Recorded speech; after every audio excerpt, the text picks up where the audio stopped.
სამართლიანი არჩევნების ანგარიშში აჭარის საარქივო სამმართველოც მოხდა. 1 ოქტომბრიდან 28 თებერვლამდე არასამთავრობო ორგანიზაციამ თვითმმართველობებთან ერთად აღნიშნულ სამსახურში მონიტორინგი ჩაატარა. მადონა ბერიძის განცხადებით არქივიდან 7 თანამშრომელი გათავისუფლდა, თუმცა საგულისხმოა, რომ რამდენიმე დღით ადრე გამოთავისუფლებულ თანამდებობებზე ადამიანები პირადი განცხადების საფუძველზე მიიღეს.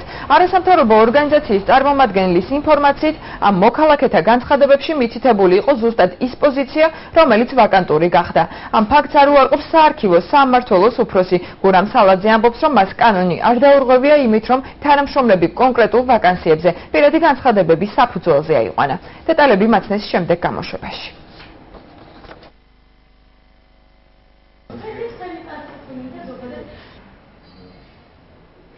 აქ მოხდა 7 თანამშრომლის განთავისუფლებული არის საარქივო სამმართველოს ხელმძღვანელი და მათი მოადგილეები. ხაზგასასმელია ის, რომ საარქივო სამმართველოში თანამშრომლების აყვანა განხორციელდა პირადი განცხადების საფუძველზე და გასაკვირი არის ის გარემოება, რომ პირად განცხადებაში მითითებული არის კონკრეტულად ის პოზიციები, რომელიც ან იმავე დღეს გათავისუფლდა, ან წინა დღით და შესაბამისად ადამიანები პირადი განცხადების საფუძველზე ითხოვენ იმ კონკრეტულ პოზიციებზე აყვანას.